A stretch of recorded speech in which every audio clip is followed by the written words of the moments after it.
ሰላም እንደምን ቆይታችኋል? የተከበራችሁ የኢትዮ ታይምስ ቤተሰቦቻችን ለሰዓቱ መርጠን ያዘጋጀናቸውን አዳዲስና ወቅታዊ መረጃዎችን ይዘንላችሁ ቀርበናል። በቅድሚያም አርዕስተ ዜና። አማራ ፋኖ ብሔራዊ ኃይል ምስራቅ አማራ ቀጠና ምኒልክ ዕዝ ንጉስ ሚካኤል ኮር አደማሊ ክፍለ ጦር ገገለታ ብርጌድ 2 የሞተበትና ከ15 በላይ ደግሞ የቆሰለበትን ውጊያ ከመንግስት ኃይል ጋር አካሂዷል። አሳምነው ክፍለ ጦር ወልዲያ ከተማ በምሽት የተሳካ ኦፕሬሽን መፈጸሙን የገለጸ ሲሆን ባለሽርጡ ክፍለ ጦር ሰሜን ወሎ ዞን ጃራ ማሰልጠኛ ካምፕን ሙሉ በሙሉ በመቆጣጠር አሰልጣኞችን ጨምሮ በመቶዎች የሚቆጠር ሚሊሻ አድማ ብተናና መከላከያን ሙትና ቁስለኛ አድርጓል። ተጨማሪ አለን።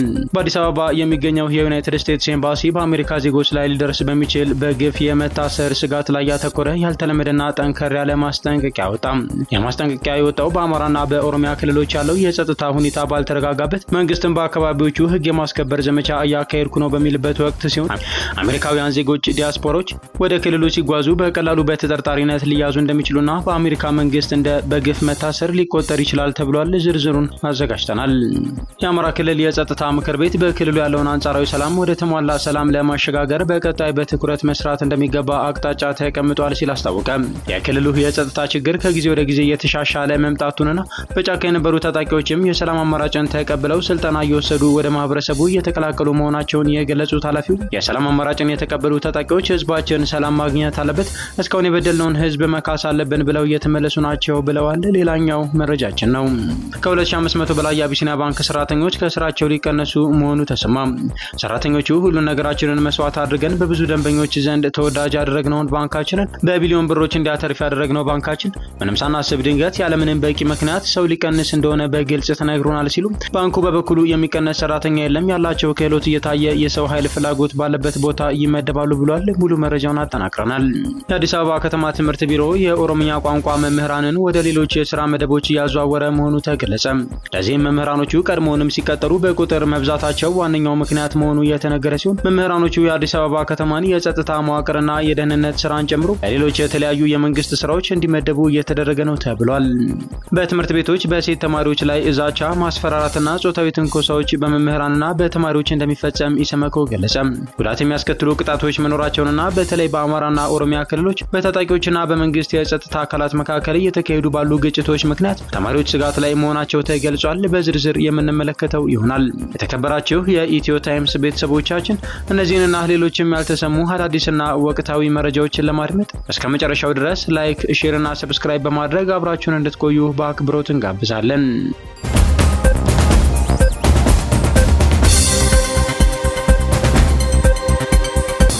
የአማራ ፋኖ ብሔራዊ ኃይል ምስራቅ አማራ ቀጠና ምኒልክ ዕዝ ንጉስ ሚካኤል ኮር አደማሊ ክፍለ ጦር ገገለታ ብርጌድ ከመንግስት ኃይል ጋር ውጊያ ማካሄዱ ተሰምቷል።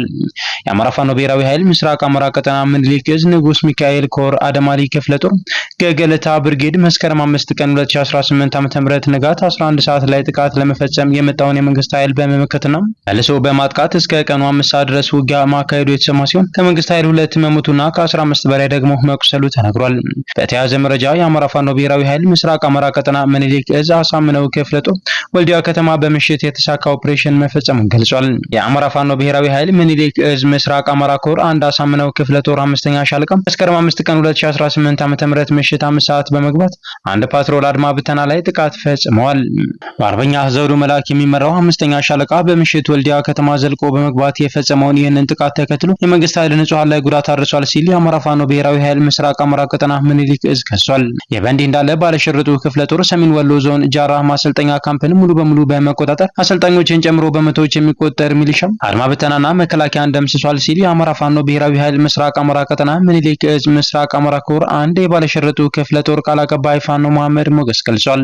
የአማራ ፋኖ ብሔራዊ ኃይል ምስራቅ አማራ ቀጠና ምኒልክ ዕዝ ምስራቅ አማራ ኮር ባለሽርጡ ክፍለ ጦር በሰሜን ወሎ ዞን ሀብሩ ወረዳ 024 ቀበሌ ልዩ ቦታው ጃራ ካምፕ እየተባለ የሚጠራውን አሁን ላይ ወታደራዊ ማሰልጠኛ ካምፕ ላይ በፈጸመው ጥቃት ሚሊሻ አድማ ብተናና የመከላከያ ሰራዊት ሙትና ቁስለኛ አድርጓል ብሏል።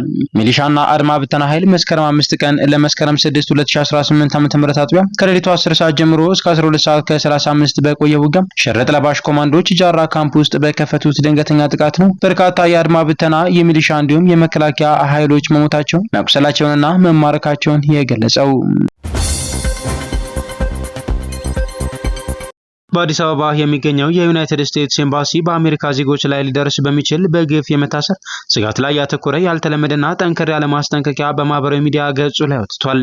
ኤምባሲው የጉዞ ማስጠንቀቂያዎች ወሳኝ ናቸው በማለት ዜጎቹ የስቴት ዲፓርትመንት የጉዞ ማሰባሰቢያዎች በጥብቅ እንዲከተሉ አሳስቧል። ኤምባሲው መልእክት ከዚህ ቀደም ከሚሰጡት አጠቃላይ የጸጥታ ማስጠንቀቂያዎች የተለየ ነው። በተለይ በመንግስታት በሚፈጸም በግፍ መታሰር አስፈጻሚ ትዕዛዝን መጥቀሱ ስጋቱ ከተራ ወንጀል ወይም ከሲቪል መረጋጋት የዘለለ መሆኑን ያመለክታል ሲሉ ለጉዳዩ ቅርብ የሆኑ ወገኖች ይተነትናሉ። ይህ የስቴት ዲፓርትመንት አስፈጻሚ ትዕዛዝ የአሜሪካ መንግስት ዜጎቹን ያለበቂ ህጋዊ ምክንያት በፖለቲካዊ ዓላማ ለሚያስሩ ሀገራት ምላሽ እንዲሰጥ የሚያስችል ሲሆን ይህም በማሰሩ ሂደት ውስጥ የተሳተፉ ባለስልጣናት ላይ ማዕቀብ መጣልን ሊያካትት ይችላል። ይህ ማስጠንቀቂያ የወጣው በአማራና በኦሮሚያ ክልሎች ያለው የጸጥታ ሁኔታ ባልተረጋጋበት መንግስትን በአካባቢዎቹ ህግ የማስከበር ዘመቻ ያካሄድኩ ነው በሚልበት ወቅት ነው። በእነዚህ ሁኔታዎች ውስጥ በተለይ የኢትዮጵያ ትውልድ ያላቸው አሜሪካውያን ዜጎች ዲያስፖራው ወደ ክልሎቹ ሲጓዙ በቀላሉ በተጠርጣሪነት ሊያዙ እንደሚችሉ ስጋት አለ። የኤምባሲው መልእክትም እንዲህ አይነቱ እስር በአሜሪካ መንግስት እንደ በግፍ መታሰር ሊቆጠር እንደሚችል የሚያስጠነቅቅ ነው ሲሉ ለጉዳዩ ቅርበት ያላቸው ዲፕሎማቲክ ምንጮች ይናገራሉ። የኤምባሲው መልእክት በአሜሪካና በመንግስታት መካከል ሊኖር ስለሚችል የዲፕሎማሲ ውጥረት ፍንጭ የሚሰጥ ሲሆን ወደ የትኛውም ሀገር የሚጓዙ አሜሪካውያን ከፍተኛ ጥንቃቄ እንዲያደርጉ ግልጽ ጥሪ ነው። ዜጎች ማንኛውንም ጉዞ ከማድረጋቸው በፊት በስቴት ዲፓርትመንት ድረገጽ ላይ የሚወጣውን የቅርብ ጊዜ የጉዞ ማሳሰቢያ እንዲመለከቱ ይመከራል። በትምህርት ቤቶች በሴት ተማሪዎች ላይ ዛቻ፣ ማስፈራራትና ጾታዊ ትንኮሳዎች በመምህራንና በተማሪዎች እንደሚፈጸም ኢሰመኮ ገለጸ። የኢትዮጵያ ሰብአዊ መብቶች ኮሚሽን ኢሰመኮ ባደረገው ክትትል በተለያዩ የሀገሪቱ አካባቢዎች በተለይም በአማራና ኦሮሚያ ክልሎች በሚገኙ ትምህርት ቤቶች በሴት ተማሪዎች ላይ ዛቻ፣ ማስፈራራትና ጾታዊ ትንኮሳ እንደሚፈጸም ማረጋገጡን ገለጸ። የድርጊት በመምህራን እንዲሁም በተማሪዎች እንደሚፈጸም ኮሚሽኑ ጠቅሷል። በተጨማሪም በጥቂት ትምህርት ቤቶች ህጻናት አካላዊና ስነ ልቦናዊ ጉዳት የሚያስከትሉ ቅጣቶች መኖራቸውና በተለይ በአማራና ኦሮሚያ ክልሎች በታጣቂዎችና በመንግስት የጸጥታ አካላት መካከል እየተካሄዱ ባሉ ግጭቶች ምክንያት ተማሪዎች ስጋት ላይ መሆናቸውን የኢትዮጵያ ሰብአዊ መብቶች ኮሚሽን ገልጿል። የግኝት የተመላከተው የኢትዮጵያ ሰብአዊ መብቶች ኮሚሽን በአዲስ አበባ፣ በአፋር፣ በአማራ፣ በጋምቤላ፣ በኦሮሚያና በደቡብ ኢትዮጵያ ክልሎች በሚገኙ የመንግስትና የግል ትምህርት ቤቶች ለተማሪዎች ምቹ መሆናቸውንና የተማሪዎች የሰብአዊ መብቶች አጠባበቅ ሁኔታን አስመልክቶ ባደረገው ክትትል ነው። በዚህም መሰረት ነሐሴ 27 ቀን 2017 ዓ.ም በግኝቶችና ምክር ሀሳቦች ላይ በአዲስ አበባ ከባለ ድርሻ አካላት ጋር ውይይት አድርጓል። በውይይቱ የትምህርት ሚኒስቴር፣ የክልሎች የትምህርትና የገንዘብ ኢኮኖሚ ቢሮ ኃላፊዎችና ተወካዮች እንዲሁም የትምህርት ቤቶች ርዕሰ መምህራን መሳተፋቸውን የኢትዮጵያ ሰብአዊ መብቶች ኮሚሽን ትናንትና በማህበራዊ ትስስር ገጹ አስታውቋል። ኮሚሽኑ በአብዛኞቹ ትምህርት ቤቶች ተማሪዎች ምቹ ባልሆነና በተጨናነቀ ሁኔታ የሚማሩ መሆናቸውን፣ በበርካታ ትምህርት ቤቶች ተማሪዎች የመጀመሪያ እርዳታ የሚያገኙበት የጤና ክፍል ክሊኒክ አለመኖር፣ የመጀመሪያ ደረጃ ሕክምና ቁሳቁስ ፈርስት ኤድ ኪትና የጤና ባለሙያ እጥረት የተስተዋሉ ተግዳሮቶች ናቸው ብሏል። በሁሉም ክትትል በተደረገባቸው ትምህርት ቤቶች የህፃናት ጥበቃና የጸረ መድሎ ፖሊሲዎች አለመኖር፣ በአንዳንድ ትምህርት ቤቶች አካባቢ ጫት፣ ሺሻና ፑል ቤቶች መበራከት እንዲሁም ለህፃናት ምቹ የሆነ የተማሪዎች የቅሬታ መቀበያ ስርዓት አለመኖር በመማር ማስተማሩ ሂደት ላይ አሉታዊ ተጽዕኖ ያሳደሩ አሳሳቢ የሰብአዊ መብቶች ጉዳዮች መሆናቸውን ገልጿል። የኢትዮጵያ ሰብአዊ መብቶች ኮሚሽን ህፃናት ምቹና ሰብአዊ መብቶቻቸውን ያከበረ ትምህርት እንዲያገኙ ባለድርሻ አካላት ተገቢውን ትኩረት ሊሰጡ ይገባል ሲል አሳስቧል። የኢትዮጵያ ሰብአዊ መብቶች ኮሚሽን የሴቶችና የህፃናት መብቶች ስራ ክፍል ዳይሬክተር ሰላማዊት ግርማ የውይይቱ ተሳታፊዎች የህፃናት መብቶችን የማስጠበቅ ግዴታ የመንግስት መሆኑን በመጥቀስ ምቹና የህፃናትን ሰብአዊ መብቶች ያከበረ የትምህርት አሰጣጥ ሂደት እንዲረጋገጥ የኢትዮጵያ ሰብአዊ መብቶች ኮሚሽን የሚያካሂደውን የውትወታ ስራ አጠናክሮ እንደሚቀጥል ገልጸዋል። የክልሉ ጸጥታ ምክር ቤት በአማራ ክልል ያለውን አንጻራዊ ሰላም ወደ ተሟላ ሰላም ለማሸጋገር አቅጣጫ ተቀምጧል አለ። የአማራ ክልል የጸጥታ ምክር ቤት በክልሉ ያለውን አንጻራዊ ሰላም ወደ ተሟላ ሰላም ለማሸጋገር በቀጣይ በትኩረት መስራት እንደሚገባ አቅጣጫ ተቀምጧል ሲል አስታውቋል። የአማራ ክልል የጸጥታ ምክር ቤት የክልሉን የጸጥታ ሁኔታ በተመለከተ ትናንትና መስከረም 5 ቀን 2018 ዓ.ም ግምገማ አድርጓል። በግምገማው የአማራ ክልል ኮሚኒኬሽን ቢሮ ኃላፊ መንገሻ ፈንታው በሰጡት ማብራሪያ የክልሉ የጸጥታ ችግር ከጊዜ ወደ ጊዜ የተሻሻለ መምጣቱን ገልጸዋል።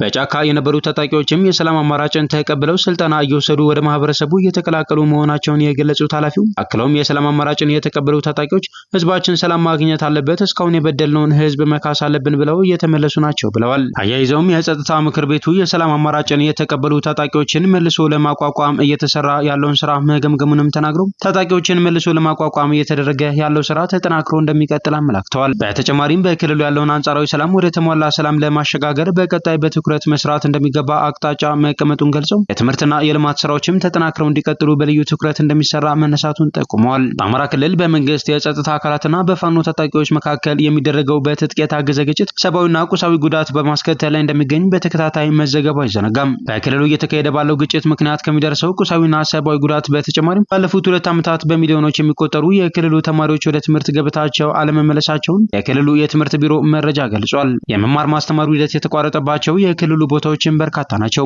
ክልሉ በ2017 ዓ.ም የትምህርት ዘመን 7 ሚሊዮን ተማሪዎችን መዝግቦ ለማስተማር ቢያቅድም የተመዘገቡ ተማሪዎች ቁጥር 2.8 ሚሊዮን ብቻ መሆኑን በባህር ዳር ከተማ መጋቢት 15 ቀን 2017 ዓ.ም በተካሄደው የክልሉ የትምህርት ንቅናቄ መድረክ ላይ መገለጹ ይታወሳል። በተጨማሪም ባሳለፍነው ዓመት ህዳር ወር በክልሉ የሚገኙ የከፍተኛ ትምህርት ተቋማት ፎረም የሰብአዊ ምላሽ ስልት ለአማራ ክልል የትግበራ ጥሪ በሚል መሪ ሐሳብ ከዓለም አቀፍ የረድኤት ሰጪ ተቋማትና ከተለያዩ ባለድርሻ አካላት ጋር ባካሄዱት መድረክ ላይ በክልሉ ባለው የጸጥታ ችግር የተነሳ የተከሰተ ያለውን አስከፊ ሁኔታ በተመለከተ ዝርዝር ሪፖርት ቀርቦ ነበር። በወቅቱ የፎረሙ ዋና ሰብሳቢ የሆኑት ዶክተር ታፈረ መላኩ የመክፈቻ ንግግር ባደረጉበት ወቅት እንዳስታወቁት በክልሉ በሚሊዮን የሚቆጠሩ ሰዎች በአስከፊ ስቃይ ውስጥ መሆናቸውን ገልጸዋል። በክልሉ እየተካሄደ ባለው ግጭት የጤና ተቋማትን ለከፍተኛ ውድመት መዳረጉን ገልጸው መድኃኒትን ጨምሮ መሰረታዊ የሕክምና ግብዓቶች እጥረት በመፈጠሩ ሁኔታው አስከፊ መሆኑን አመላክተዋል። በውይይቱ ላይ ንግግር ያደረጉት የጤና ጥበቃ ሚኒስትር ዴኤታው አየለ ተሾመ በበኩላቸው ከ2012 ዓ.ም ጀምሮ በግጭት ምክንያት 40 ሆስፒታሎችን ጨምሮ ከ450 በላይ የጤና ጣቢያዎች፣ ከ1800 በላይ የጤና ኬላዎች እንዲሁም ከ120 በላይ አምቡላንሶች ላይ ውድመት ማጋጠሙን ጠቁመዋል። የግጭት በጤናና በስነ ምግብ አገልግሎት ላይ የሚያደርሰው ተጽዕኖ አስከፊ ነው ያሉት ሚኒስትር ዴኤታው አክለውም አፋጣኝ የሆነ ምላሽ ያስፈልጋል ብለዋል። የውይይቱ ተሳታፊዎች ዓለም አቀፉ ማህበረሰብ በአማራ ክልል እየደረሰ ያለውን አስከፊ ቀውስ ቸል ማለቱን በመዳሰስ ለችግሩ አስቸኳይ የሆነ ምላሽ እንዲሰጥ እንዲሁም ሁሉም ባለድርሻ አካል የበኩሉን አስተዋጽኦ እንዲወጣ ጥሪ አቅርበዋል። ከ2500 በላይ የአቢሲኒያ ባንክ ሰራተኞች ከስራቸው ሊቀነሱ መሆኑን ተናገሩ። ባንኩ በጉዳዩ ዙሪያ ምላሽ ሰጥቷል።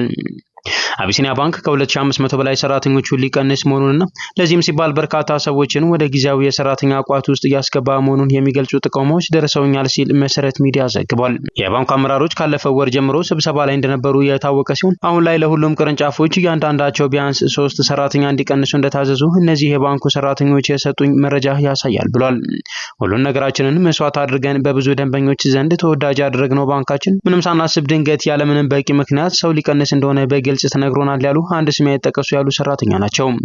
አሁን በደም ነፍስ ስራ እየገባን ነው። እንደዚሁ ሜዳ ላይ ልጆቻችንን፣ ትዳራችንንና ተስፋችንን እንዴት እንዲሁ ይውደቅ ያሉት ሰራተኛው በተጠናቀቀው የባንኩ የ5 ዓመት የስትራቴጂ ዘመን አፈጻጸም በፊት ከነበሩት ዓመታት ከነበረው የባንኩ የፋይናንሻልና ፋይናንሻሊያን ሆኖ አቋሞች አንጻር በብዙ እጥፍ ከፍ ያለ ሆኖ ይገኛል ይላሉ።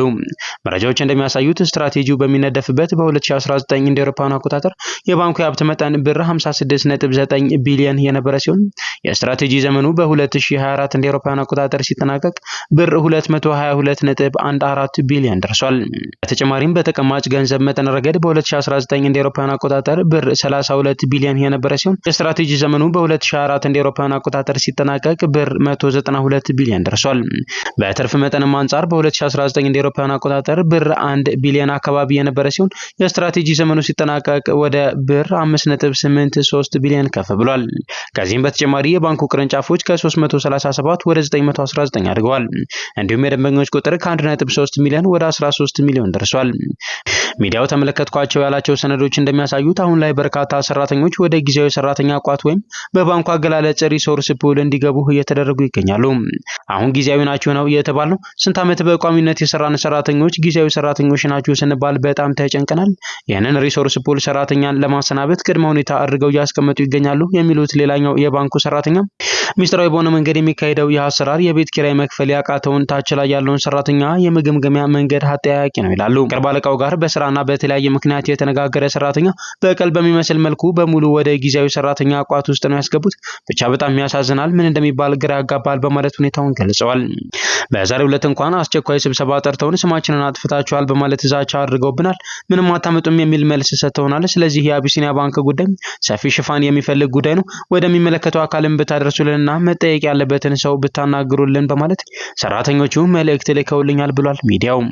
አቢሲኒያ ባንክ በዚህ ዙሪያ በሰጠው አጭር ምላሽ ሰራተኞችን ለመቀነስ ወይም ለማባረር እቅድ የለውም ብሏል። እነዚህ ወደ ሪሶርስ ፑል ዝርዝር ውስጥ የገቡ ሰራተኞች ስትራቴጂካዊ በሆነ መልኩ የስራ ማስፋፊያ ስራ ላይ እንዲሳተፉ ይደረጋሉ። ያላቸው ክህሎት የታየ የሰው ኃይል ፍላጎት ባለበት ቦታ ይመደባሉ ያለው ባንኩም ይህም ስራውን ለማስፋት ከማገዙ በተጨማሪ የተሳለጠ አሰራር እንዲኖር ያደርጋል ብሏል።